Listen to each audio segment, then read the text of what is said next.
Hello नमस्कार, मैं हूं दीपक और आप देख रहे हैं डीएस के टॉक्स। बिग बॉस 19 का कल रात का एपिसोड जो कि काफी पार्टी वाले मोड पर खत्म होता है, जिसमें कि एक गाना बजाया जाता है। गाने को स्वर दिए हैं कुमार शानू ने, जो कि कोनिका मैडम के लिव इन पार्टनर रहे हैं। इस गाने को संगीत से संगीतबद्ध किया है अन्नू मलिक ने। गाने के बोल हैं, तुमसे मिले दिल में उठा दर्द करारा। ये गाना जो कि अन्नू मलिक ने गाया है, इस गाने पर थिरक रहे थे अमाल मलिक, जो कि बिग बॉस के घर के अंदर बीबी रेडियो नाम से एक शो चला रहे हैं। लेकिन यही अमाल मलिक जो है वो पानी पी पी करके अन्नू मलिक को कोसते हैं, लेकिन उन्हीं अन्नू मलिक के गाने पर ये थिरक रहे थे सदी की सबसे स्पिरिचुअल संस्कारी कन्या के साथ। वो संस्कारी कन्या जो कि छोटे कपड़ों के विरुद्ध है। वो कहती है कि छोटे कपड़े पहन करके लड़कियां जो है वो जिस्म की नुमाइश करती है, लेकिन ये लड़की जिसने कि एक मिशन शुरू करा है कि आज की जो लड़कियां हैं वो छोटे कपड़े पहनती हैं, अंग प्रदर्शन करती हैं, उन लड़कियों को कहीं न कहीं अपने कल्चर और संस्कार से परिचित करवाने के लिए साड़ी का प्रमोशन करने के लिए आई हुई सुश्री तान्या मित्तल।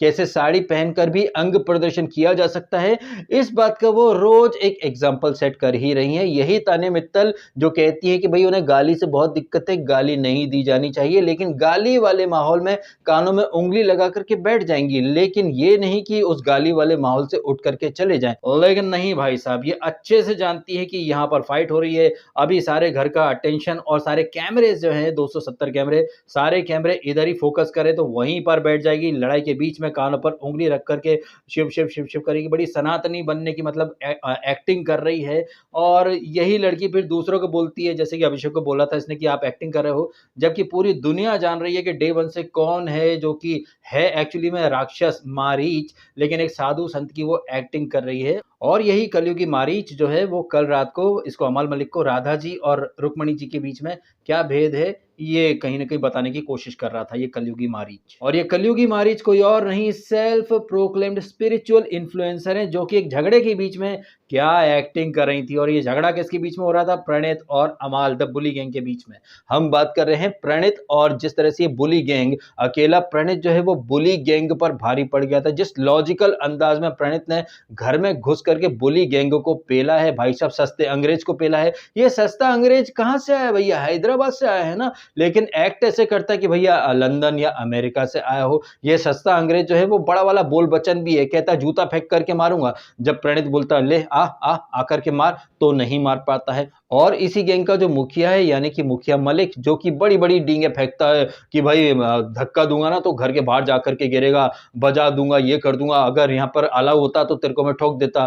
प्रणीत कहता भी है ना, आजा भाई दम है तो बोल करके दिखा। तो कहने का मतलब ये है कि ये जो बुली गैंग जो बोलता बहुत है, खाली बर्तन की तरह बजता बहुत है ये बुली गैंग। और इन सारे ये जो बुली गैंग के जो लोग हैं, इन्होंने अकेले प्रणीत को घेर करके कहीं न कहीं खुद को बहुत बड़ा बुली या दादा साबित करने की कोशिश करी थी। ध्यान दीजिए, यहाँ पर प्रणीत अकेला अपना बैटल लड़ रहा था, जबकि सामने अमाल था, बसीर था, तान्या मित्तल जो कि आंखों आंखों में इशारे कर रही थी। वो साइलेंटली सपोर्ट करती है बुली गैंग को, लेकिन बड़ी ही कल्चरल, संस्कारी और घरेलू लड़की बनती है। तो यहाँ पर आपने देखा ये जो बुली गैंग है, इनका अगली वाला साइड, ये कितने घटिया लोग हैं। और इस बुली गैंग में फरहाना भी है। वो फरहाना जैसे कि वीकेंड का वार में सलमान खान ने काफी तबीयत से मतलब धोया था, उसे शब्दकोश पकड़ाया था, लेकिन ये कुत्ते की दुम जो है वो सुधरने का नाम नहीं ले रही है। जिस तरह से कोनिका जी के ऊपर वो पर्सनल गई है, potty mouth, shit mouth, idiot, और कोनिका जी नहीं सीधा कोनिका, जिसके ऊपर बशीर और नीलम भी उसको जायज दे रहे हैं कि उम्र का तो लिहाज कर ले। लेकिन खुद को पीस एक्टिविस्ट बोलने वाली ये फरहाना कैसे मतलब किसी चीज का लिहाज नहीं रख रही है, बिलो द बेल्ट हिट कर रही है।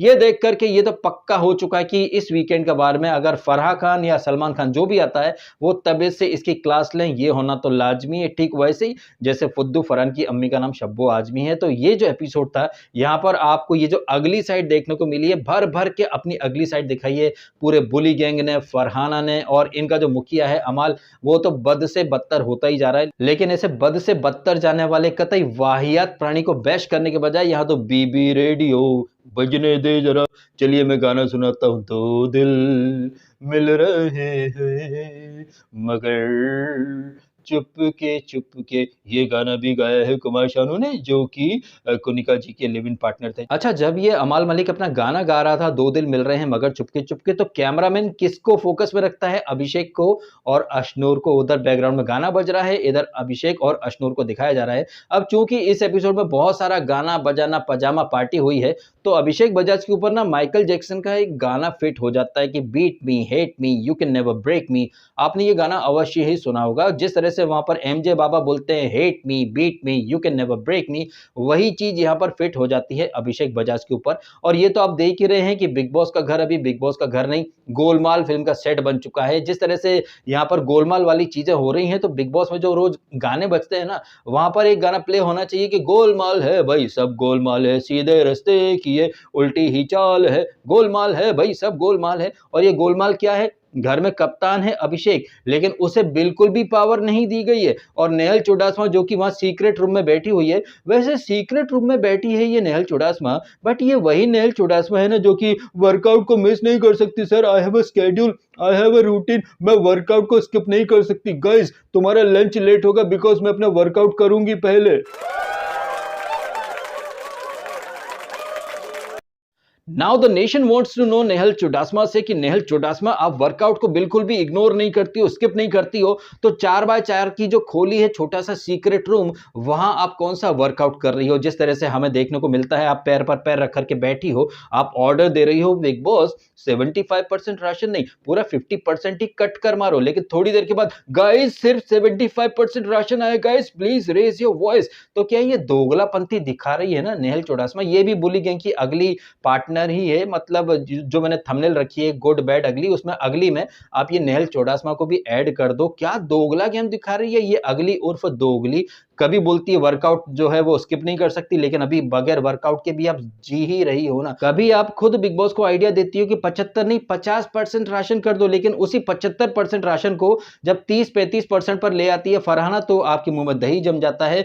नाखून कटा करके शहीदों में नाम लिखाने के लिए बस आप एक जायज देती हो कि ओ कम ऑन फरहाना, तुम्हारे पास 7 बॉक्सेस थे ना, एक बॉक्स दे देती, घर में राशन कम है, बेचारे क्या करेंगे। जबकि मेरा क्या मानना है, ये तो आपने खुद ने देखा ही है, जब भी बिग बॉस में ये राशन वाली एक्टिविटी होती है जहां राशन छीना जाता है, बदले में राशन दे भी दिया जाता है, भर भर के दे दिया जाता है। तो यहाँ पर ये जो राशन वाली जो एक्टिविटी थी, ये टाइम पास एक्टिविटी थी और कुछ नहीं। अब हो सकता है कि कुछ लोग कहें कि क्या डीएस के कुछ भी बोलते हो, ये टाइम पास एक्टिविटी नहीं थी, तो शायद आप बिग बॉस के गोलमाल को भूल रहे हैं, क्योंकि अल्टीमेट यहाँ पर पावर जो है वो सीक्रेट रूम में बैठी नल्ली दोगली अगली नेहल के हाथ में है।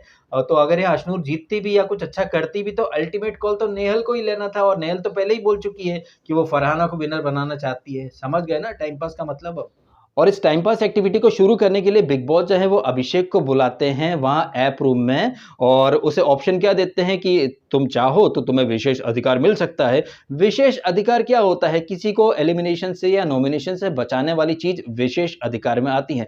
कप्तानी का दावेदार बनाना कौन सा भाई स्पेशल पावर होता है? ये तो कोई स्पेशल पावर नहीं है। हाँ, डायरेक्ट कप्तान बना रहे हो तो समझ में आता है कि आपने कोई स्पेशल पावर दिया है, लेकिन यहाँ पर पावर के बदले में आपको कुछ गिव एंड टेक करना पड़ेगा। अशनूर को दावेदार बनाना चाहते हो तो 75% राशन, और अगर आप नीलम को दावेदार बनाना चाहते हो तो भाई साहब आपका दोस्त आवेज जो है वो कभी कैप्टन नहीं बन पाएगा। अगर आप तान्या को दावेदार बनाना चाहते हो तो गौरव कभी कप्तान नहीं बन पाएगा। फरहाना को दावेदार बनाना चाहते हो तो आप 2 वीक के लिए कप्तान नहीं बन पाओगे, और आपकी बची खुची कप्तानी आज ही आपसे छीन ली जाएगी। और कोनिका मैडम को दावेदार बनाना चाहते हो तो फिर अशनूर का फेवरेट टॉय जो है उसकी कुर्बानी देनी पड़ेगी। तो जाहिर सी बात है यहाँ पर राशन वाला जो एक ऑप्शन था वही सबसे ईजी ऑप्शन था, बिकॉज बाकियों से तो इसको अभिषेक को कोई लेना देना है नहीं। वो क्यों नीलम, फरहाना या फिर कोनिका या तान्या को कप्तान बनाना चाहेगा? सबसे सेफ ऑप्शन यही था, 75% राशन की कुर्बानी वाला, और अभिषेक की जगह जो कोई भी होता वो भी यही ऑप्शन पिक करता। लेकिन आपने देखा कि नेहल चुडासमा कैसे वहां पर अलग ही डबल गेम खेल रही थी। पहले खुद ये नेहल बोलती बिकॉज 75 नहीं 50 कर दो, फिर बाद में guys please raise your voice. तो क्या दोगली है ये अगली, आपने तो समझ ही लिया इस एपिसोड में। फिर बाद में वो ड्रोन वाली एक्टिविटी होती है, अशनूर और फरहाना जो कि एक दिन पहले ये जो नेहल चुडासमा जो कि अनऑफिशियल बिग बॉस बन चुकी है एक्चुअली में आजकल, तो वो फरहाना का नाम पहले ही रिकमेंड कर देती है। और फरहाना के सपोर्ट में तो पूरा बुली गैंग है, और बुली गैंग कितना शातिर है, कितना करेंगे, ये तो आपने देख लिया। एक और टास्क बुली गैंग जीत जाता है, और एक बार फिर से गौरव एंड गैंग जो कि इतनी सारी प्लानिंग करते हैं, इतनी सारी प्लानिंग करने के बाद भी ये लोग हार जाते हैं। आई थिंक अशनूर कुछ 5 बॉक्स ही रख पाती है, और यहां पर फरहाना, अब देखो फरहाना वाकई में बहुत घटिया लड़की है जिस तरह से बिलो द बेल्ट जाती है, लेकिन ये जो टास्क थी ये सेल्फिश होने वाली टास्क थी, बिकॉज खुद सदी के सबसे महान मेगा स्टार सलमान खान ने भी कुनिका को कैप्टनसी के ऊपर जैज दिए थे कि कप्तानी भाई बहुत महत्वपूर्ण होती है, इसके साथ कई पावर आते हैं, फिर कई रिस्पॉन्सिबिलिटीज भी आती हैं। तो भाई यहाँ पर मेरा मानना है कि अशनूर को पहले कप्तानी जो है ना उसको प्रायोरिटी पर रखना था।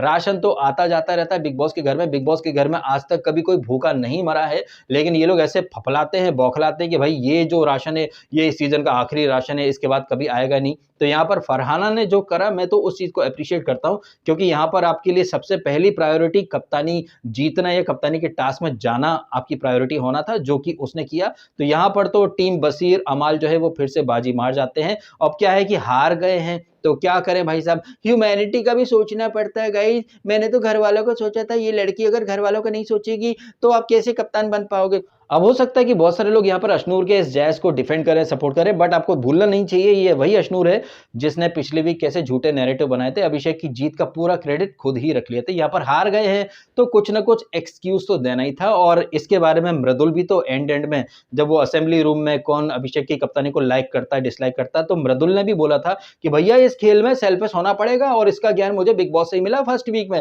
जब मैंने महान बनने की एक्टिंग करी थी तब बिग बॉस ने कह दिया था कि भैया महान बन रहे हो, चलो जाके बाहर गार्डन में सो जाकर कि यहाँ आपको महान नहीं बनना है, आपको अपने हक के लिए लड़ना है। बी सेल्फिश, आप बाहरी दुनिया में महान बन जाओ, दिलदार बन जाओ, लेकिन बिग बॉस के घर में महान बने, दिलदार बने तो भाई साहब सबसे पीछे आपको फेंक दिया जाएगा। ये सबक जो है वो मृदुल जो है वो सीख गया है। हालांकि ये मृदुल जो कि वहां असेंबली रूम में कह रहा था कि भाई मैंने तो सबक सीख लिया है, लेकिन इसी मृदुल को जी के थोड़ा और सबक सिखाना चाहते कि भाई साहब जब अपने ग्रुप के लोगों का झगड़ा हो रहा है तो वहां पर आप आ जाओ। आपने देखा कैसे अमाल के मैटर में बसीर कूद पड़ता है, बसीर के मैटर में अमाल और ये सब कूद पड़ते हैं, और उसी तरह से ये जो बुली गैंग है ये फरहाना के सपोर्ट में कूद पड़ा, और फरहाना को इन लोगों के भरपल्ले सपोर्ट की बदौलत वो टास्क जीत जाती है और वो कप्तानी की दावेदारी में आ जाती है। इसी बीच आपने देखा कि बिग बॉस एक बार फिर से कप्तान को कौन लाइक करता है डिसलाइक करता है। जो एक्टिविटी अमाल मलिक के लिए उन्होंने रखी थी वही एक्टिविटी वो यहाँ अभिषेक के लिए भी रखते हैं। तो वहां पर 8 लोग अभिषेक के पक्ष में वोट देते हैं, और आई थिंक तान्या और नीलम ने अभिषेक के पक्ष में वोट नहीं दिया, और ये बसीर और फरहाना जो है वो भी अभिषेक के अगेंस्ट ही वोट देते हैं। लेकिन यहाँ पर अमाल को भाई काटो तो खून नहीं वाला फील होता है जब ये जीशान और शहबाज जो है, हालांकि मजाक मस्ती करता है शहबाज, लेकिन वो अभिषेक के पक्ष में वोट दे देता है। हालांकि उस समय तो अमाल मलिक कुछ भी नहीं बोलता है, लेकिन बाहर आकर के यही अमाल मलिक जो है वो शहबाज से बोलता है कि तूने हक दिया। लेकिन यही अमाल मलिक जो है इसके बम में बिल्कुल भी दम नहीं है कि वो जीशान से काउंटर कर पाए कि भाई आपने अभिषेक के लिए लाइक वाला ऑप्शन क्यों प्रेस करा, आपने उसकी लाइक के लिए हाथ क्यों खड़ा करा। तो शहबाज के ऊपर तो ये बोल सकता है, लेकिन भाई साहब ये जो है वो जीशान को काउंटर नहीं कर सकता। और ये बात तो अंदर बैठी नेहल ने भी एक दिन पहले ही बोल दी थी कि वो नीलम को बोल सकता है कि जीशान के लिए बर्तन मत धोना, लेकिन जीशान के मुंह पर नहीं बोल पाता। तो कितना बड़ा फट्टू चंद फटोलिया और दोगला है ये अमाल मलिक, आपको तो दिख ही रहा है। इसी दोगले अमाल मलिक को बकवास और कतई बैड इमेज जो इसने बना ली है शो के अंदर, बाहर भले ही इसकी इमेज काफी अच्छी रही हो, लेकिन जिस तरह से शो में ये घटियापंती कर रहा है, बुली गैंग का मुखिया बन रहा है, जबरदस्ती में किसी को जाजू बोल रहा है, जीब्रा बोल रहा है, ये सारी हरकतें करके वो कतई बहुत बकवास ही लग रहा है। और इसी की पार्टनर इन क्राइम बन रही है तान्या मित्तल, जो कि अभिषेक को बोलती है कि आप बहुत अच्छी एक्टिंग कर लेते हो। अभिषेक भी रुका नहीं, वह करारे जवाब दिए कि मैडम आप तो 4 वीक से एक्टिंग कर रही हो, मैं हॉकी की अच्छी खिलाड़ी थी, मेरी एक टंग नकली, मेरी टंग टूट गई थी, उदय भाई दिल के बहुत अच्छे हैं, मेरी टांग लगा करके दे दी। तो जो एक्टिंग कर रही है ना ये तान्या मित्तल, कभी राइट लेग इंजर्ड, कभी लेफ्ट लेग इंजर्ड, और डे 1 से स्पिरिचुअल संस्कारी लड़की की एक्टिंग तो वो कर ही रही है। और मैं सच बता रहा हूँ, ये तान्या मित्तल जो कि बड़ी ओवर स्मार्ट बन रही थी, उसे लग रहा था कि भैया वो बहुत चालू है, बाकी लोग बेवकूफ है, डम्ब है, तो वो अगर ये बोल देगी कि अभिषेक एक्टिंग कर रहा है तो सब लोग उसकी हाँ में हाँ मिलाएंगे। लेकिन अभिषेक ने फॉर अ चेंज यहाँ पर मुंह पर करारा जवाब दिया है। कई बार अभिषेक जो है वो चूक जाता है, लेकिन यहाँ पर तो उसने लोहा गर्म था, हथौड़ा मारा और जबरदस्त तरीके से टिट फॉर टैट वाले अंदाज में जवाब दिया है। जिस तरह से कल अभिषेक ने असेंबली रूम में खुद की कैप्टनसी को डिफेंड करा, अपने पॉइंट रखे हैं, जिस तरह से तान्या को उसके मुंह पर ही एक करारा जवाब दिया है और जिस तरह से बुली गैंग में कहीं न कहीं दरार डालने की शुरुआत करी है इसने अभिषेक ने। पहले तो अभिषेक ने जीशान भाई के सामने बसीर का जो डबल गेम है, एक तरह से बसीर जो है वो पीठ पीछे जीशान को अपना भाई बोलता है, बट जीशान भाई बीमारी का नाटक कर रहे हैं, मेडिकल रिपोर्ट मंगाओ, ये वाला पॉइंट उसने हाईलाइट करा। और फिर बाद में जिस तरह से गौरव ने एक मास्टर स्ट्रोक चला, अभिषेक को बोला कि जा बाहर जा करके सबके सामने इसको क्या नाम है, जीशान और शहबाज को हग कर जा करके, तो अभिषेक जाता है मौके पर चौका मारता है। और ये जो मोमेंट था, ये कहीं न कहीं एक मेक और ब्रेक वाला जो मोमेंट है इस बुली गैंग के लिए। जीशान भाई में थोड़ी-सी भी डिग्निटी होगी तो भाई वो उस ग्रुप से बाहर आ जाएँगे, बिकॉज़ ये जो ग्रुप है बुली लोगों का, ये बहुत ही घटिया लग रहा है। और इसी बुली गैंग में है ये बसीर, जो कि ऐसे तो जीशान को एल्डर ब्रदर बोलता है, लेकिन जीशान भाई बीमारी का ढोंग कर रहे हैं, उनकी मेडिकल रिपोर्ट मंगाओ। ये जो सनसनीखेज खुलासा हुआ है जीशान भाई की आंखों के सामने, इस खुलासे के बाद भी अगर वो बुली गैंग में बैठे हैं तो उससे तो एक ही चीज पता चलेगी कि जीशान भाई के अंदर बिल्कुल भी स्पाइन नहीं है, वो भी अमाल की तरह स्पाइनलेस हो चुके हैं। तो ये जो खुलासे की है अभिषेक ने, इस खुलासे से तो भाई मेरा दिल गार्डन गार्डन हो गया भाई, मैं सच बताऊं आपको। एनीवे, इन सारी बातों के अलावा हमें एक चीज और देखने को मिली है, जिस तरह से प्रणीत, जो कि कल काफी बढ़िया तरीके से लॉजिकली वो उसने लड़ाई लड़ी और उसके बाद जिस तरह से वो आकर के बात करता है कि जी के भाई इतना कभी सपोर्ट नहीं करते हैं। हालांकि यही जी के प्रणीत जो है वो रात में स्ट्रेटेजी बनाते हैं कि हम लोग हार रहे हैं, बार बार हार रहे हैं, फिर भी हम लोग हंस रहे हैं, मजे कर रहे हैं, बट अब हमको ना थोड़ा सा गेम के हिसाब से सोचना पड़ेगा। ये देख करके मुझे बहुत अच्छा लगा कि प्रणीत जो है वो एक इनिशिएटिव ले रहा है कि भाई साहब अपने को ना थोड़ा उन लोगों के अंदाज में रंगना ही पड़ेगा, जैसा देश वैसा भेष वाला चोला जो है वो हमको पहनना ही पड़ेगा। अब देखते हैं कि ये लोग जो बातें इन्होंने करी हैं, जिस तरह से मृदुल को भी समझाने की कोशिश करी है, अभिषेक भी बोलता है कि जी के भाई कभी खुल करके सपोर्ट नहीं करते हैं, बाद में आते हैं। तो इन लोगों को पता तो चल रहा है कि ये लोग कहाँ गलतियां कर रहे हैं, बट इन गलतियों पर काम करके थोड़ा सा और एग्रेसिव अप्रोच लेकर के आ जाएं और सामने वाला जैसा कर रहा है टिट फॉर टैट वाला ये तेवर लेकर के आए तो काफी अच्छा लगेगा। बट एक बात जो कि इस ग्रुप के फेवर में जा रही है कि बार-बार इन लोगों को मतलब हार का सामना करना पड़ रहा है। वीकेंड का वार में भी इन्हें ज़्यादातर ज़िल्लत के लड्डू खिलाए गए थे, बट इसके बावजूद ये जो ग्रुप है, इन्होंने अपनी पॉजिटिव एनर्जी बना करके रखी है। वो जो मैंने माइकल जैक्सन का जो गाना था, उसके कुछ वर्ड्स आपके सामने रखे थे, hate me, beat me, you can never break me. तो ये चीज़ अभिषेक और इन सब के ऊपर लागू हो रही है। अभिषेक पर खास तौर पर वो पिछले 3 वीक से बार-बार हार रहा था टास्क में, लेकिन वो टूटा नहीं, बिखरा नहीं। ज़बरदस्त तरीके से उसने अपने आप को साबित करा। यहाँ पर जो उसे सही लगा उस फैसले के लिए वो एंड तक खड़ा रहा। जितना उससे हो सकता था उतना उसने प्यार मोहब्बत से काम लेने की कोशिश करी है। और ये तो आपने भी देखा है कि अभिषेक आगे बढ़ के कभी पंगे नहीं लेता है। ये तो उसको क्या है कि उस परिस्थिति में ये लोग जबरदस्ती खींच लेते हैं, बसीर हो या नेहल हो। नेहल जो कि खुद एक नंबर की गधी है, वो अभिषेक को गधा बोलती है, बल बुद्धि बोलती है, मतमंद बोलती है, लेकिन खुद ये नेहल क्या है, सदी की सबसे लीचड़ लड़की है ये नेहल चुडासमा, जिसे कि फरहाना का इतना बिलो द बेल्ट हिट करना नहीं दिख रहा है। और फरहाना तो एक नंबर की बकवास है ही सही, पीस एक्टिविस्ट बनती फिरती, लेकिन पीस से कहीं कोई लेना देना है नहीं। खुद ये फरहाना इसको बच्ची बोलती है अशनूर को। मैं तो यही सोच रहा था ये कि अशनूर पलट के इसको आंटी क्यों नहीं बोल रही है, जब ये बोलती है कि तू मेरे सामने अभी बच्ची है, तो कुनिका के सामने तू भी तो बच्ची है। अब अशनूर के सामने अगर तू बड़ी है, तू उससे ज्यादा बड़ी है, अशनूर तेरे सामने बच्ची है, तो अशनूर को वहां पर बोलना था कि फरहाना आंटी कैसी हो, फरहाना आंटी कैसी हो। अरे यार, मौके पर चौका मारने वाले ऐसे बहुत सारे मोमेंट थे कल, जहां पर कि अशनूर और ये ना जी के वगैरह थोड़ा सा गच्चा खा गए। जी के आकर के बोलता भी तो प्रणीत को बैड टच, सॉफ्ट टच, ये टच, वो टच। तो जब ये बैटल हो रहा था तब जीके को भी बोलना था, लेकिन नहीं, जीके तो वो फटेले के गले में हाथ डाल करके इस आंच में पापड़ ये सेक रहा है, और फटेला अपनी मोटी सी तोंद लेकर के, भाई इसको एंटरटेनमेंट बोला जाता है उसके घर पर।